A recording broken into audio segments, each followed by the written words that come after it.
अब आगे क्या कह रहे हैं गुरुदेव भगवान, विशेष संदेश को ध्यान से सुनिएगा। वर्तमान में संगत में वही सब कुछ हो रहा है, वही सब कुछ घटित हो रहा है जो अब गुरुदेव भगवान हमें समझाना चाहते हैं। ध्यान से सुनो। आकाशवाणी ये भगवान की मानते रहे और कबीर साहब को सामान्य ऋषि मानते रहे। यह बात क्यों बिगड़ी रही? ये बात कैसे बिगड़ी रही? परमात्मा जी ब्रह्मा के पास गए, विष्णु के पास गए, शंकर के पास गए, अपना ज्ञान समझाया, आगे का ज्ञान बताना चाहा। आगे फिर उन्होंने ज्ञान को स्वीकार नहीं किया। क्यों नहीं किया? गुरुदेव कहते हैं कि ये आकाशवाणी तो मानते रहे भगवान की, यानी काल की, क्योंकि काल आकाशवाणी करता रहता था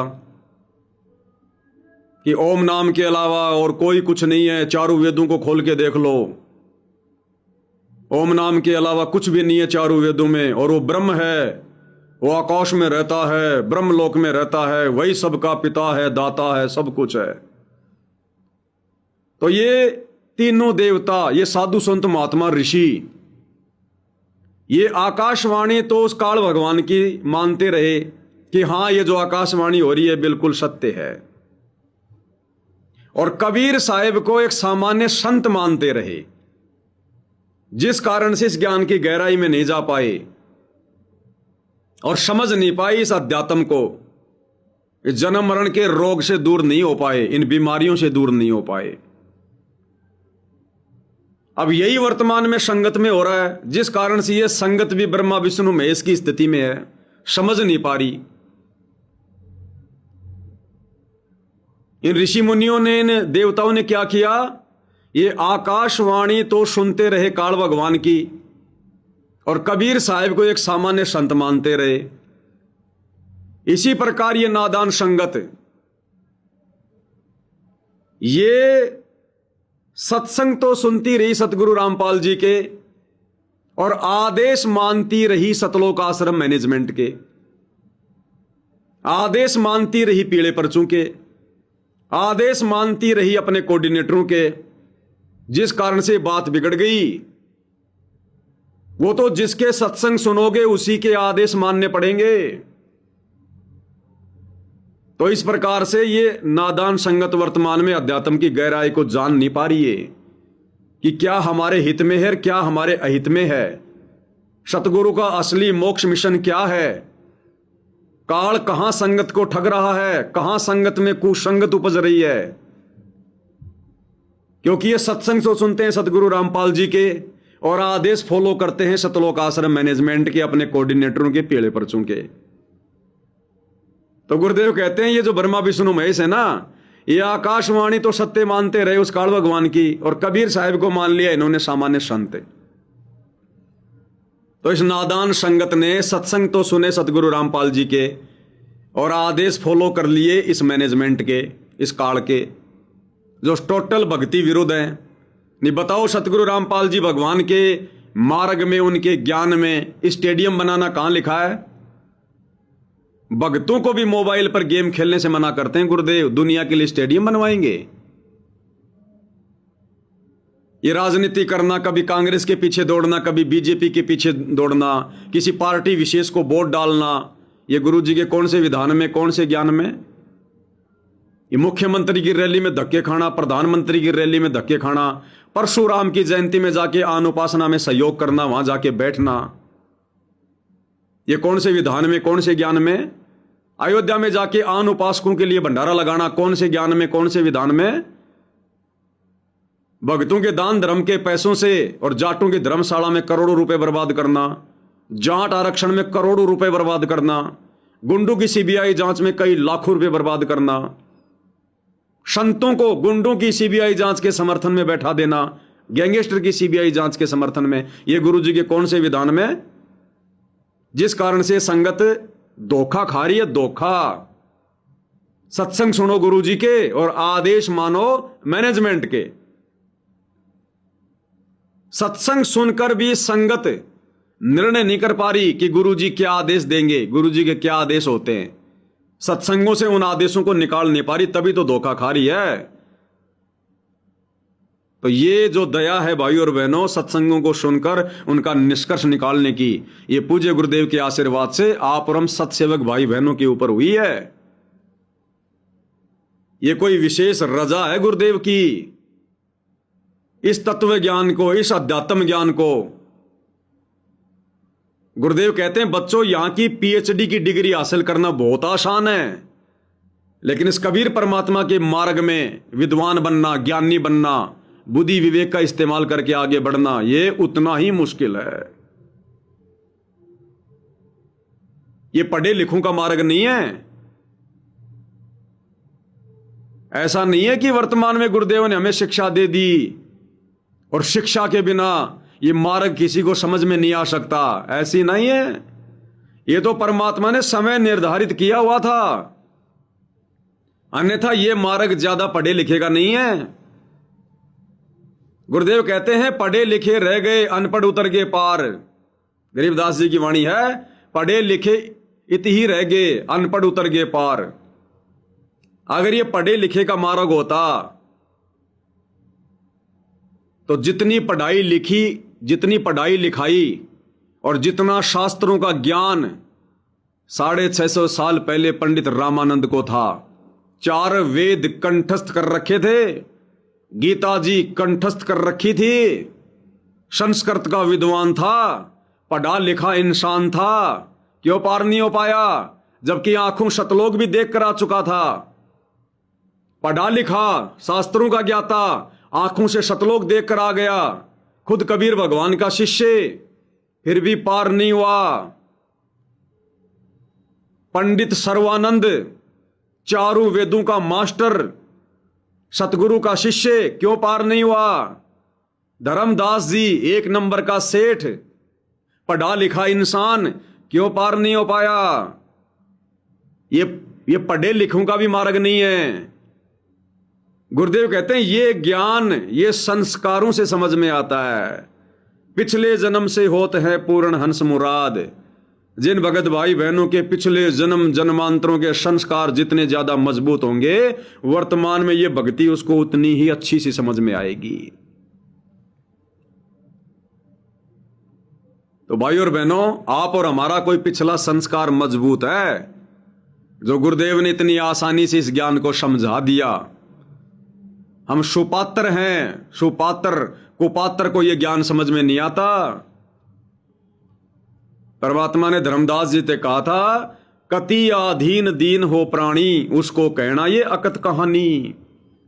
जो कति दीन हो, आधीन हो, जिसमें दास भाव हो, जो अधिकारी हो इस ज्ञान के सुनने का, धर्मदास उसके आगे इस ज्ञान की चर्चा करना। ज्ञानी हो सो हृदय लगाई, मूर्ख हो तो गम ना पाई। ज्ञानी आत्मा तुरंत स्वीकार कर लेगी, हां बिल्कुल सही, ऐसा ही है। और मूर्ख को कितना समझाते रहो, मजाक करेगा। तो जो ज्ञानी आत्मा थी, उन्होंने साथ संगति के कुछ ही वीडियो देखकर यह स्वीकार कर लिया कि हां वास्तव में गुरुजी ही परमात्मा है और गुरुजी का जन्म नहीं हुआ, गुरुजी प्रकट हुए हैं 8 सितंबर 1951 को। आत्मा ने तुरंत स्वीकार कर लिया, हां भाई, आरती पाती पंच पोहप कर पूजा, देव निरंजन और न दूजा। हां भाई, आरती तो गुरु भगवान की उतारनी चाहिए। अरे भाई हां, गीता अध्याय 3 श्लोक 13 के अनुसार भोग तो गुरुजी को ही लगना चाहिए।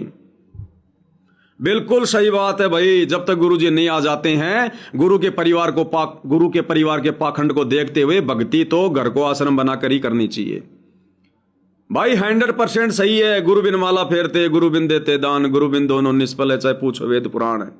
जब तक गुरुजी जेल से बाहर नहीं आएंगे, किसी भी कुपात्र को इन आश्रमों में नामदान केंद्र पर जाकर 1 रुपया दान के रूप में नहीं देंगे। जो हमारी आंखों के सामने दान धर्म का दुरुपयोग कर रहे हैं, हम क्यों अपने कर्म फोड़े? जब गुरुजी आएंगे तो गुरुजी को देंगे, बाकी संकल्प करके रख देंगे।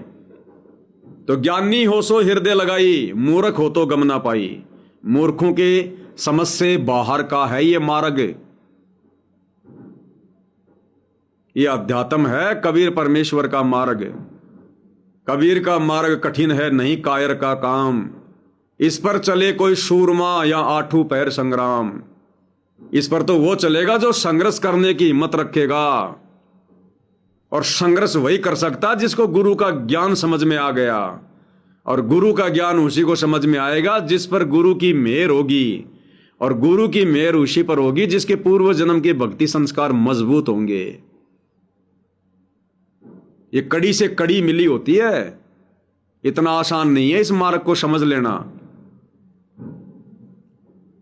सतगुरु रामपाल जी ने जिस कबीर की दाढ़ी मूंछ वाली फोटो को सन 1994 से 2014 तक कबीर भगवान बताया, अपने भक्तों को दी कि अपने दरबार में रखना, इसके आगे जोत जलाना, दंडोत करना, यो कबीर भगवान है। आज उस फोटो को कई हजारों की संख्या में भाई बहन सोशल मीडिया पर दूसरे भाई बहनों को जगाने के लिए फाड़ रहे हैं। अरे जिस कबीर की दाढ़ी मूंछ वाली नकली फोटो को संत रामपाल जी ने भगवान बताया, उस फोटो को आज सतगुरु रामपाल जी के ही भगत सोशल मीडिया पर फाड़ रहे हैं। उसके बावजूद भी गुरु उन आत्माओं पर विशेष मेहर बख्श रहा है, विशेष आशीर्वाद बख्श रहा है, उनको फोटो फाड़ने की हिम्मत दे रहा है। और लोगों ने तरह तरह के मुकदमे किए, तरह तरह की धमकी दी, लेकिन परमात्मा ने सबको सरेंडर कर दिया। तो यह काम कौन कर सकता है? अगर ये कबीर की दाढ़ी मूंछ वाली फोटो को फाड़ना सतगुरु रामपाल जी के विधान के खिलाफ है, उनके ज्ञान के खिलाफ है, उनकी मर्जी के खिलाफ है, तो ये हिम्मत कर कौन देगा? उनके आशीर्वाद से सब कुछ हुआ है, उनकी प्रेरणा से उन्होंने ही फड़वाया कि बच्चों फाड़ दो अब इसको, इस फोटो का काम पूरा हो गया, अब इस फोटो की हमें आवश्यकता नहीं है। क्योंकि जब गुरुदेव ने 1994 में इस मार्ग की शुरुआत की, और इस मार्ग की शुरुआत कौन करेगा? खुद कबीर भगवान। अपना यथार्थ 13वां कबीर पंथ कौन चलाता है? खुद कबीर भगवान। 12वें पंथ हम ही चल आवें, सब पंथों को मिटाकर एक पंथ चलावें।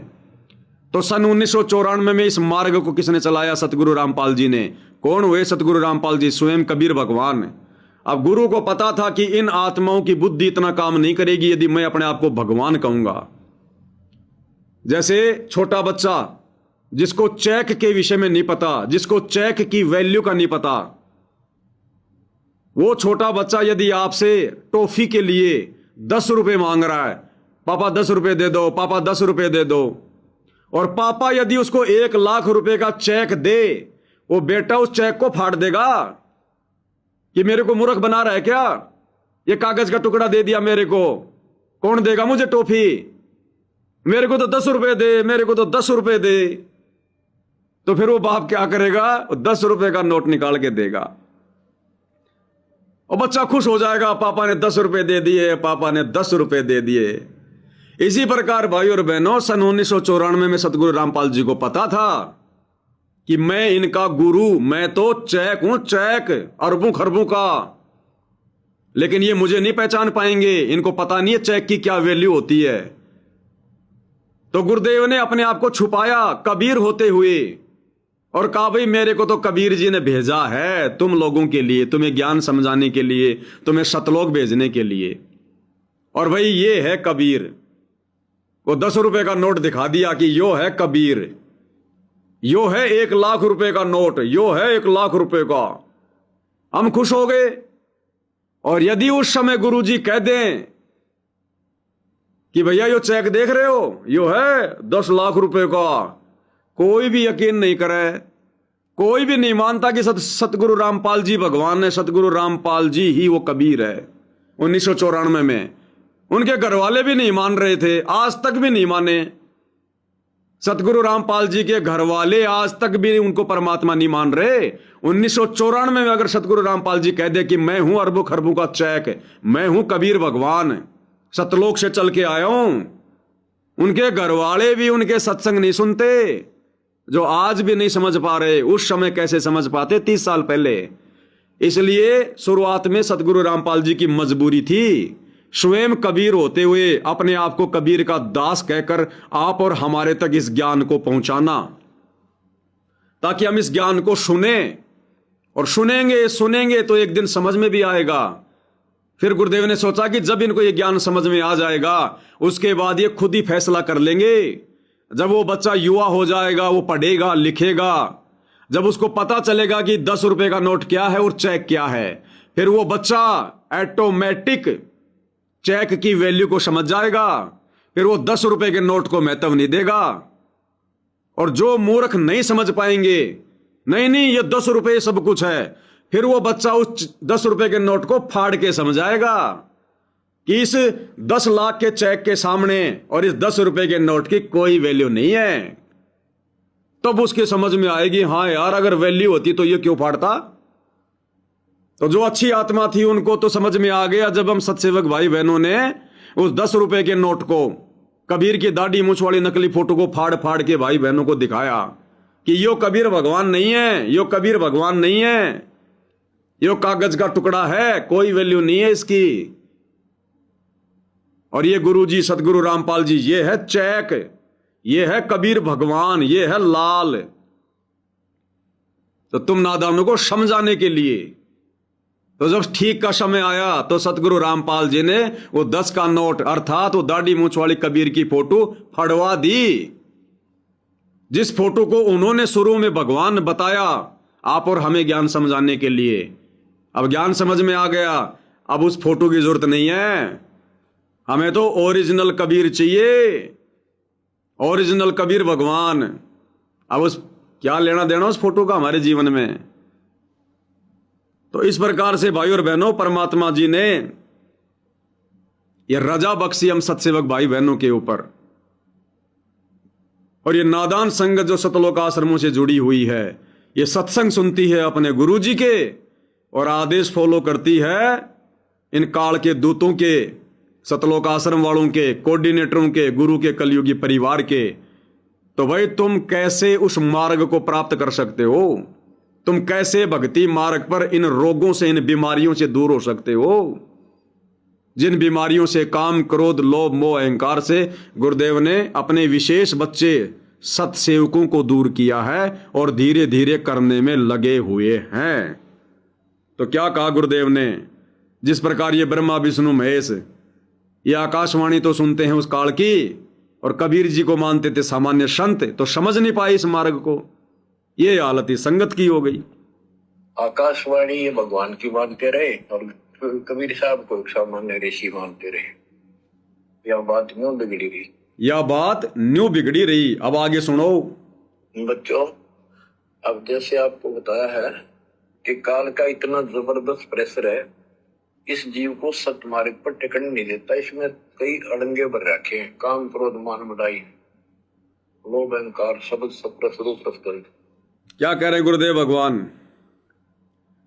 कि बच्चों इस काल का इतना जबरदस्त प्रेशर है, ये इस जीव को सत भक्ति पर टिकने नहीं देता है। अब देखो इसमें कितनी बड़ी बात है, इस सत भक्ति पर टिकने नहीं देता है। अब सत भक्ति पर टिकने का क्या मतलब है? टिकने का मतलब होता है ठहरना। टिकने का मतलब होता है ठहर जाना, दृढ़ हो जाना, स्थिर हो जाना। और गुरुदेव कहते हैं काल का इतना जबरदस्त प्रेशर है, काम, क्रोध, लोभ, मोह, अहंकार का, इस जीव को भक्ति मार्ग पर टिकने नहीं देता, स्थिर नहीं होने देता, दृढ़ नहीं होने देता। अब भक्ति मार्ग पर टिकने का मतलब है इस मार्ग पर मर्यादाओं के साथ और बुराइयों से दूर होकर भगत को भक्ति नहीं करने देता। यह है टिकने का मतलब। अरे भक्ति तो सभी कर रहे हैं, भक्ति पहले हम भी कर ही रहे थे, आज भी कर रहे हैं, लेकिन आज हम सत्सेवक भक्ति पर आज हम टिक गए, आज हम ठहर गए, आज हम दृढ़ हो गए, स्थिर हो गए। भक्ति तो सतलोक आश्रम से जुड़े भाई बहन भी कर रहे हैं, लेकिन वो टिक नहीं पा रहे। टिक नहीं पाने का मतलब है वो बुराइयां छोड़ नहीं पा रहे, वो मर्यादा निभा नहीं पा रहे। आज हम साथ संगत वाले भक्ति मार्ग पर हम टिक गए, तो हम इनके पीले पर्चों के बहकाव में नहीं आ रहे। हम इनके पीले पर्चों के अनुसार, इनके कोऑर्डिनेटरों के आदेशों के अनुसार गुरु की मर्यादा नहीं तोड़ रहे। हम ना किसी राजनीतिक रैली में गए, ना किसी राजनेता को हमने वोट दिए, ना हम परशुराम की जयंती में गए, ना हम कबीर की जयंती में गए, ना अयोध्या के भंडारे में गए, ना हमने स्टेडियम बनवाने में कोई आर्थिक या शारीरिक सहयोग दिया। ना हम इसकी अन्नपूर्ण मुहिमा में जगह जगह धक्के खाने जा रहे, बेगार करने जा रहे, ना हम जाटों के आरक्षण में गए, ना हम गुंडों की सीबीआई जांच में गए। हम इनके किसी भी कुक्रम में कोई भी सहयोग नहीं दे रहे, क्योंकि हम भक्ति मार्ग पर टिक गए, क्योंकि हमें गुरु आशीर्वाद से मार्ग समझ में आ गया, हमें अपने टारगेट का पता चल गया, हमें अपने उस लक्ष्य का पता चल गया कि हमने तो सतलोक जाना है, और सतलोक जाने के मार्ग में क्या क्या चीज बाधक हो सकती है, हमने उन चीजों को पहचान लिया। इसलिए हम गुरु जी का वचन नहीं तोड़ रहे, हम गुरु जी की आज्ञा में रह के भक्ति कर रहे हैं, क्योंकि अब हम सत भक्ति मार्ग पर टिक गए। आश्रम वाले क्यों नहीं टिक रहे? गुरु का परिवार क्यों नहीं टिक रहा? क्योंकि ये दृढ़ नहीं है, ये इस मार्ग को अच्छे से समझ नहीं पाए, इनके पिछले संस्कार इतने मजबूत नहीं है। तो क्या कह रहे हैं गुरुदेव, इस काल का इतना जबरदस्त प्रेशर है, इस सत भक्ति मार्ग पर जीव को टिकने नहीं देता, और जब तक तुम टिकोगे नहीं तो भक्ति क्या खाक बनेगी। काम, क्रोध, लोभ, मोह, अहंकार ये जबरदस्त ठोक रखे, ठूस रखे। क्या कह रहे हैं मालिक? बच्चों, अब जैसे आपको बताया है कि काल का इतना जबरदस्त प्रेशर है, इस जीव को सत मार्ग पर टिकने नहीं देता। इसमें कई अड़ंगे भर रखे हैं, काम, क्रोध, मान, बढ़ाई, लोभ, अहंकार, शब्द, सप्रस, रूप, रसगंध। आगे क्या कह रहे हैं परमात्मा जी? ध्यान से सुनना। परमात्मा आगे गोरखनाथ जी का जिक्र कर रहे हैं, गोरखनाथ जी का। और जिस प्रकार से गोरखनाथ जी ने सतगुरु से उपदेश लेकर जो बकवाद की, जो मनमाना आचरण किया, वो सेम टू सेम मनमाना आचरण और बकवाद आज सतलोक आश्रम वाले कर रहे हैं, गुरु की गैर हाजिरी में। गुरु का कलयुगी परिवार कर रहा है, कलयुगी परिवार को देखकर नीचे की संगत कर रही है। क्या कह रहे हैं गुरुदेव? ध्यान से सुनना। जैसे गोरखनाथ जी को परमात्मा ने सब सिद्धियों में फेल कर दिया, तब इसकी अकल ठिकाना आई, और उसने फिर कबीर साहब से ज्ञान सुना, दीक्षा भी ली, परंतु कुछ दिन के बाद फिर काल प्रवेश कर गया उसमें, कति बुद्धि बदल दी। वो ज्ञान तो सुना था, उसको लोगों को सुना सुना कर नो कहे 99 करोड़ लोगों को प्रभावित कर दिया। क्या कह रहे गुरुदेव? गोरखनाथ जी ने परमात्मा जी से नाम लिया 650 साल पहले, और उसके बाद उसने कुछ दिन तो ये ज्ञान समझा, इस ज्ञान पर चला, फिर उसने वही डले ढोने शुरू कर दिए। और गुरुदेव कहते हैं उस ज्ञान को सुनकर जो कबीर भगवान ने बताया था, इतना प्रभावित हुआ, और गोरखनाथ ने आगे वो ज्ञान सुना सुना के 99 करोड़ तो राजाओं को भक्ति पर लगाया, राज्य छुड़वा कर। कितने? 99 करोड़। छोटे मोटे नवाब हैं, कोई और हैं, कोई राजा है, कई हजारों साल तक। ये ना जाने कौन से युग की परमात्मा बात बता रहे हैं। 99 करोड़ राजाओं को गोरखनाथ ने जो ज्ञान कबीर भगवान से सुना था, उस ज्ञान को आगे सुना सुना के 99 करोड़ राजाओं को उसने भगत बनाया। फिर आगे क्या कह रहे हैं गुरुदेव? आगे ध्यान से सुनो। काफी समय तक, लंबे समय तक, हजारों वर्षों तक लगा रहा। कबीर साहब इनको बहुत बार मिले हैं। तो कहने का भाव ये है कि गोरख ज्ञानी कहलाया तो जबरदस्त, और साधना हुए तब वह बकवाद करेगा। गोरखनाथ ज्ञानी कहलाया, लेकिन साधना भक्ति कौन सी करती रहा? वही करता रहा। काल वाली, परमात्मा वाली छोड़ दी, सोम नाम का जाप छोड़ दिया, और वही डले ढोने शुरू कर दिए, और लोगों को ज्ञान सुना रहा है। क्या कह रहे सुनो? है कि गोरख ज्ञानी कहलाया तो जबरदस्त, और साधना हुए तब वह बकवाद करेगा। अर्थात पर कबीर भगवान से ज्ञान सुनकर गोरखनाथ ने ज्ञान को आगे सुनाया, और 99 करोड़ राजाओं को भगत बनाया। लेकिन खुद क्या कर रहा था? खुद वही डले ढोरा था, वही तप करना, चिमटा लेके बैठ जाना, धूनी लगा देना, सिद्धियों का दिखावा करना, खुद मनमाना आसन कर रहा है, डले ढोरा है और दुनिया को ज्ञानी बना रहा है। ये स्थिति आज 2014 बरवाला कांड से लेकर वर्तमान 2026 तक शतलोक आश्रम वालों की और शतलोक आश्रम से जुड़ी बेचारी संगत की हो रही है। सतगुरु से ज्ञान सुना, सतगुरु से उपदेश लिया और ज्ञान गंगा बाट बाट के, टीवी चैनलों पर सत्संग चला चला के, गीता तेरा ज्ञान अमृत पुस्तक बाट बाट के ये दुनिया को तो भगत बना रहे हैं। ये सतलोक आश्रम से जुड़े भाई बहन ये पुस्तक प्रचार कर करके, टीवी चैनलों पर सत्संग चला चला के ये दुनिया को तो भगत बना रहे हैं, ज्ञान दे रहे हैं गोरखनाथ की तरह।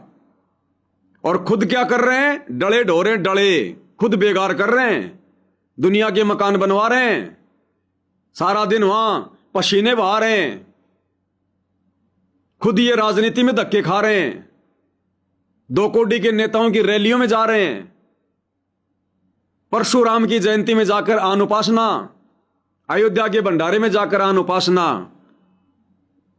आरक्षणों में बैठकर बिरानी आग में जल रहे हैं।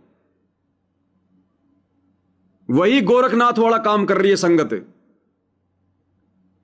क्योंकि गोरखनाथ ने ज्ञान को सुना जरूर लेकिन समझा नहीं। इसी प्रकार नादान संगत ने संत रामपाल जी के सत्संग तो सुने पर समझे नहीं। और जिस प्रकार गोरखनाथ फिर आगे चलकर ज्ञान तो सुना हुआ कबीर जी का और भक्ति वही काड़वाड़ी वो डले ढोना, तो ये नादान संगत और संत रामपाल जी का परिवार अब टीवी चैनलों पर सत्संग कौन चलवा रहे हैं? संत रामपाल जी के परिवार वाले। और ये अन्नपूर्णा मुहिम चलाना, ये दुनिया भर की राजनीतिक रैलियां, पाखंड करना, ये कौन कर रहा है? सतगुरु रामपाल जी का परिवार। तो सेम टू सेम गोरखनाथ। ज्ञान गंगा पुस्तक का प्रचार कौन कर रही है? संगत। और बेगार कौन कर रही है? संगत। सेम टू सेम गोरखनाथ वाला काम। नेताओं की रैलियों में धक्के कौन खा रही है? संगत। सेम टू सेम गोरखनाथ वाला काम।